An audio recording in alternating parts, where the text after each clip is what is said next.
Good afternoon, I'm Malcolm Jordan and this is your Midday News Fix for Tuesday the 2nd of December. Revelations advisors preparing government rates cap recommendations didn't do a detailed dive into all council spending.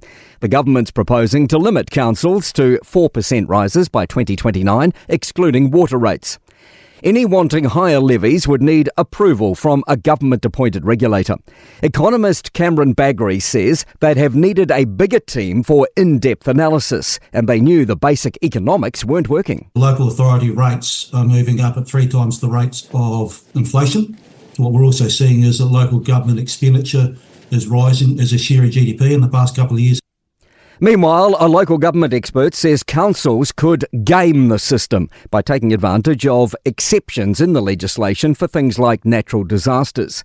Andy Asquith says when rates caps were introduced in the UK in the 1980s, councils found loopholes to get around them. Well, there is no evidence that I'm aware of from the UK or from Australia that shows that rate capping had a positive effect.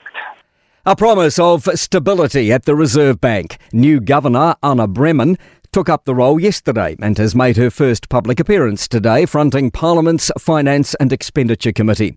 It could spell the end of a tumultuous period for the bank after high-profile resignations by Adrian Orr and Neil Quigley, then the departure of Christian Hawkesby. Bremen is promising to be laser-focused on the bank's mandate. Transparency, accountability and clear communication will be our focus to maintain trust and credibility with New Zealanders. Meanwhile, the Minister of Finance is rubbishing the idea of purchasing offshore carbon credits to meet Paris Accord climate commitments.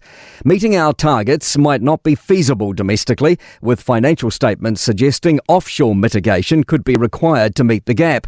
In a heated discussion at Parliament's Scrutiny Week, Nicola Willis says she will always put New Zealanders first. And I do not believe it is in their interests to send billions of dollars offshore to meet your liability that James Shaw ratcheted up for this country. New Kiwibank research shows some New Zealanders are adapting to get on the property ladder. Chief Executive Steve Jurkovic says cost of living remains the biggest obstacle for people, but some are open to exploring different pathways to home ownership. Would I go in with someone and try and co-own? Would I go for a smaller property? Would I rent out a room? The number of consumers behind on their credit repayments has reached a 2-year low, according to the latest data from credit bureau Centrix. Centrix Chief Operating Officer Monica Lacey says the tide appears to be turning. We've seen an overall downward trend 2025 versus 2024, but the fact that we've bucked the trend and actually gone below 2023 is even more exciting. The news isn't all good, though, with liquidations now at 14-year high. To sport, frustration in the Tall Blacks camp after allowing Australia another come-from-behind victory in their Basketball World Cup qualifiers. Coach Judd Flavel says the results should have been better. Netball stakeholders attempting to overthrow the national governing body say issues extend well beyond the Silver Ferns coaching saga, with TV rights and uncertainty around the ANZ Premiership issues to address.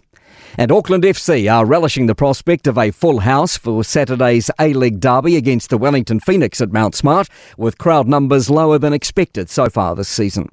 I'm Malcolm Jordan. That's your latest news fix. We'll be back with the next update at 5 p.m. from the Newstalk ZB newsroom.